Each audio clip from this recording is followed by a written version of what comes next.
बिस्मिल्लाहिर्रहमानिर्रहीम। अस्सलाम वालेकुम। दिल को छू लेने वाली तहरीर।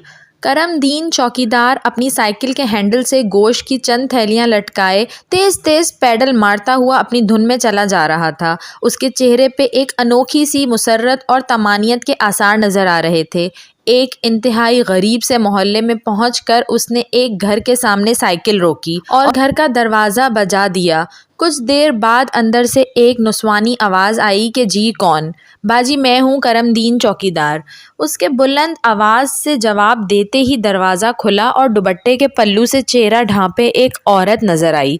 करमदीन ने निगाहें झुकाते हुए उस खातून को बड़े एहतराम से सलाम किया, हाल अहवाल पूछा, ईद की मुबारकबाद दी और गोश्त की एक थैली उसकी तरफ बढ़ाते हुए कहा कि लें बाजी ये आपका हिस्सा है। उस औरत ने थैली लेते हुए बड़े गुलूगीर लहजे में करमदीन को मुखातिब करते हुए कहा कि करमदीन मैं तेरा शुक्र अदा नहीं कर सकती, बस अल्लाह के सामने अपने बच्चियों की यतीमी पेश करके तेरे लिए हमेशा खैर मांगती रहती हूँ। ये सुनकर करमदीन की आंखें भी डबडबा गईं। उसने जल्दी से चेहरा दूसरी तरफ करते हुए कहा कि देख बहन, तुझे कितनी बार कहा है कि ऐसी बातें ना किया कर, मुझे अच्छा नहीं लगता। तू मेरी बहनों की तरह है और तेरी बेटियां मुझे अपनी बेटियों की तरह ही अजीज़ हैं। अच्छा मैं अब चलता हूँ, मुझे और घरों में भी उनका हिस्सा पहुँचाना है। ये कहकर वो उस खातून का जवाब सुने बगैर साइकिल पे बैठा और जल्दी से आगे बढ़ गया। ये हाकिम अली माली का घर था और ये खातून हाकिम अली की बेवा थी। करमदीन चौकीदार और हाकिम अली माली एक बहुत बड़े सेठ के बंगले में काम करते थे। दोनों में अगरचे कुछ ख़ास ताल्लुक़ नहीं था, बस अच्छी सलाम दुआ थी और रोज़ आते जाते थे, एक दूसरे का हाल अहवाल पूछ लेते थे। दोनों में गरीबी के अलावा एक बात ये भी मुश्तरक थी कि दोनों की चार चार बेटियां ही थीं, बेटा कोई नहीं था।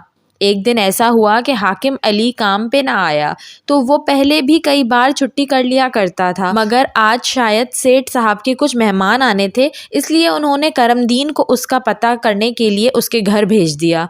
करमदीन वहाँ पहुँचा तो देखा कि उसके घर तो गोया क़यामत सुग़रा बरपा थी। हाकिम अली की बीवी और बेटियां धाड़े मार मार कर रो रही थीं। हाकिम अली रात सोया तो सुबह उठा ही नहीं। वो अपनी बीवी और बेटियों को इस दुनिया के रहमो करम पे छोड़कर हमेशा के लिए सो चुका था। करमदीन बेचारा खुद भी बहुत गरीब आदमी था और बाल बच्चेदार भी, मगर उस दिन से हर छोटी बड़ी ईद पे जितना हो सकता था उनके लिए कोई ना कोई चीज़ और गोश्त पहुंचा दिया करता था। करमदीन जब पहली बार उनके यहाँ गोश्त लेकर आया तो हाकिम अली की बीवी ने रोते हुए कहा कि करमदीन अल्लाह तेरा भला करे, आज मेरे बच्चे 1.5-2 साल बाद पहली बार गोश्त खाएंगे। बस ये जुमला सुनना था कि उसके दिल पे खंजर से चल के रह गए। बस वो दिन था और आज का दिन था। वो इनके साथ साथ ऐसे 4-5 और घरों के भी वक्तन फ़वक्तन मदद करता रहता था। बाकी घरों में भी गोश्त की थैलियाँ पहुँचाकर वो वापस पलटा तो काफ़ी देर हो चुकी थी। उसने साइकिल मोड़ी और अपने घर की राह पकड़ ली। जैसे जैसे उसका घर नज़दीक आ रहा था उसके चेहरे पे परेशानी के तासुरात बढ़ते जा रहे थे। रास्ते में एक जगह एक नलके पे रुककर उसने साइकिल साफ़ करने वाला कपड़ा भिगोकर हैंडल पे लगे गोश्त और खून के निशानात को साफ़ किया। वो शायद ये निशानात अपने घर वालों से छुपाना चाहता था और फिर वो दोबारा अपने घर की तरफ चल दिया।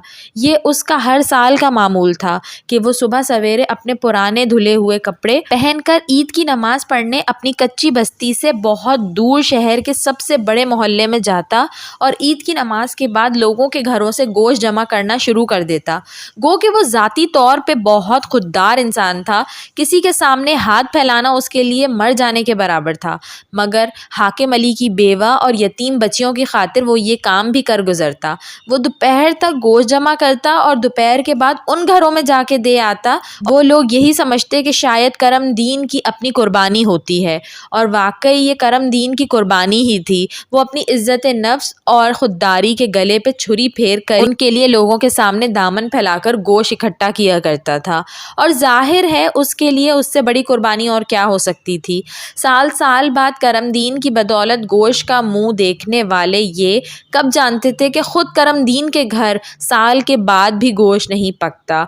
कई बार करमदीन के जी में आया भी कि वो एक आध थैली अपने घर भी ले जाए, मगर हर बार उसका ज़मीर उसके आड़े आ जाता और अपने बच्चों को ये गोश्त चाहते हुए भी ना खिला पाता। کرمدین کی بستی قریب آ چکی تھی۔ اس نے اپنی آنکھوں کی نمی لوگوں سے نظریں بچا کر صاف کیا اور اپنے درد و عالم کو چہرے کے مصنوعی تاثرات سے چھپانے کی کوشش کرتا ہوا اپنی گلی سے مڑ گیا۔ اب اس کے سامنے اس کے اپنے گھر کا دروازہ موجود تھا، جس کے اس پار غربت و افلاس کا لبادہ اوڑھے اس کی بیوی اور بیٹیاں اس کی منتظر تھیں۔ کرمدین نے کچھ لمحے توقف کر کے دروازہ بجا دیا۔ اس کی چھوٹی بیٹی نے دروازے کے درز میں سے اپنے باپ کو دیکھ کر دروازہ کھول دیا۔ کرمدین سر جھکائے ہوئے اپنے گھر میں داخل ہو گیا۔